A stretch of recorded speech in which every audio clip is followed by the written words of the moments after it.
സിനിമകളെന്നും എനിക്ക് പ്രിയപ്പെട്ട കാര്യമാണ്. അപ്പോൾ അതുകൊണ്ട് തന്നെ സിനിമയിലൂന്നിയ ഒരു കണ്ടന്റാണ് ഞാൻ ക്രിയേറ്റ് ചെയ്യുന്നത്. ഈ പേജ് വഴി ഇങ്ങനെയുള്ള ഡീറ്റെയിലിങ്, ആക്ടിങ് ഡീറ്റെയിലിങ്ങിനെ കുറിച്ചിട്ടുള്ളൊരു സാധനമാണ് ഞാൻ മുന്നോട്ട് വയ്ക്കുന്നത്. എത്രത്തോളം അത് വിജയിക്കുമെന്ന് എനിക്കറിയില്ല.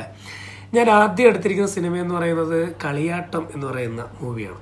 കളിയാട്ടം മൂവിയുടെ ഒരു പ്രത്യേകത എന്താണെന്ന് വെച്ചാൽ ജയരാജ് സംവിധാനം ചെയ്തു. അതും നമ്മളതിൻ്റെ മെയിൻ സബ്ജക്റ്റ് എന്ന് പറയുന്നത് ഷേക്സ്പീരിയൻ ഡ്രാമയായിട്ടുള്ള ഒഥല്ലോയിൽ നിന്ന് ഇൻസ്പയർ ചെയ്തൊരു പടമാണ്. അപ്പോൾ ഇതിനകത്ത് ഒരു ഡ്രാമയിൽ നിന്ന് ഇൻസ്പയർ ചെയ്തുകൊണ്ട് തന്നെ ഈ പടത്തിൻ്റെ ആക്ടിങ് സീക്വൻസുകൾ അല്ലെങ്കിൽ അതിൻ്റെ സിനിമയുടെ ഒരു ജോണർ തന്നെ അല്പം ഡ്രമാറ്റിക് ആയിട്ടാണ് മൂവ് ചെയ്യുന്നത്. അതിൻ്റെ കളർ ജോണേഴ്സ് അല്ലെങ്കിൽ അതിൻ്റെ ആ ഒരു അതിൻ്റെ മൂഡ് വരെ ഒരു ഡ്രമാറ്റിക് ആയിട്ടാണത്. പെരുമലയൻ എന്ന് പറയുന്ന ആ വലിയ ക്യാരക്ടറെ ഏറ്റവും നന്നായിട്ട് തന്നെ ക്യാൻവാസിൽ വരച്ച് കാട്ടി നമ്മുടെ മഹാനടൻ സുരേഷ് ഗോപി. അദ്ദേഹത്തിന് അതിന് സ്റ്റേറ്റ് അവാർഡും നാഷണൽ അവാർഡും ഉണ്ടായിരുന്നു. അപ്പോൾ അതിനകത്ത് ഒരു പ്രത്യേക സീക്വൻസിനെ പറ്റിയാണ് പറയുന്നത്. ഈ സീക്വൻസ് എല്ലാവരും കണ്ടിട്ടുണ്ടാവും. ഇതെന്ന് പറയുന്നത് പെരുമലയൻ താമര തന്നെ ചതിച്ചു എന്നറിഞ്ഞു കഴിയുമ്പോൾ ആ വേദനയിലും പകയിലും ദേഷ്യത്തിലും വന്നിട്ട് ഈ താമരയെ കൊല്ലുന്നൊരു സീക്വൻസാണ്. ഈ താമരയെ കൊല്ലുന്ന ആ കട്ടിലിൽ ആ വിളക്ക് വെട്ടത്തിൽ അവളെ ഉയർത്തെഴുന്നേൽപ്പിച്ചിട്ട് വിളിച്ചെഴുന്നേൽപ്പിച്ചിട്ട് പ്രാർത്ഥിച്ചോളാൻ പറഞ്ഞതിന് ശേഷം കൊല്ലുന്നൊരു സീക്വൻസിനകത്ത് എനിക്ക് ഏറ്റവും ഇഷ്ടപ്പെട്ടതാണ് ഈ പോർഷൻ. എന്ന് വെച്ചാൽ അവളെ കൊല്ലാനായിട്ട് ആ മൂവ് ചെയ്ത ആ മൊമെന്റിൽ ഇദ്ദേഹം ചേർത്ത് പിടിക്കുന്ന ഒരു സാധനമുണ്ട്. മീൻസ് കൊല്ലുന്നതിനിടയിൽ താമര ഈ ഭർത്താവിനെ ചേർത്ത് ഇങ്ങനെ എന്നെ കൊല്ലരുതേ എന്ന് പറഞ്ഞ് കെട്ടിപ്പിടിക്കുന്ന സമയത്ത് ഉണ്ടാകുന്ന ഈ പെരുമലേൻ്റെ മുഖത്തുണ്ടാകുന്ന ഒരു റിഫ്ലക്ഷൻ ഉണ്ട്.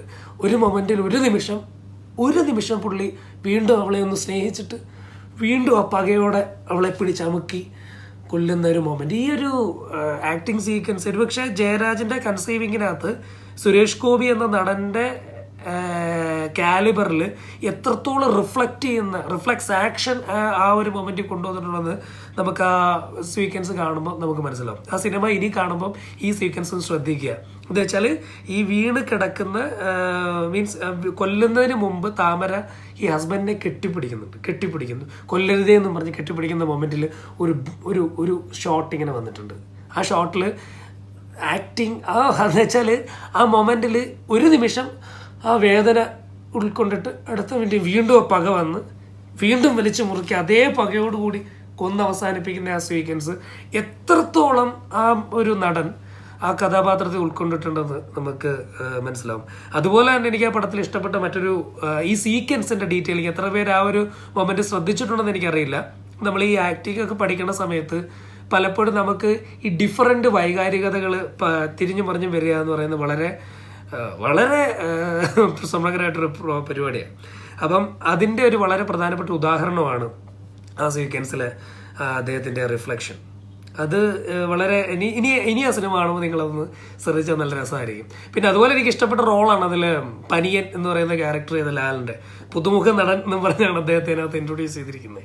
അപ്പോൾ ആ സിനിമ കാണുമ്പോൾ ഈ സീക്വൻസുകളൊന്ന് നോക്കുക, ആ സമയത്ത് എൻ്റെ ഒന്ന് ഓർക്കുക.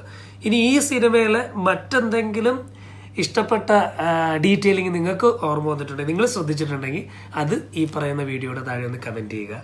ഈ പേജ് ഒന്ന് ലൈക്ക് ചെയ്ത് സബ്സ്ക്രൈബ് ചെയ്ത് മുന്നോട്ട് പോവാം. ഓക്കെ, അടുത്തൊരു സിനിമയുടെ ഡീറ്റെയിലിങ്ങുമായിട്ട് ഒരു സീക്വൻസിൻ്റെ ഡീറ്റെയിലിങ്ങുമായിട്ട് ഞാൻ വേഗം എത്താം. ബൈ.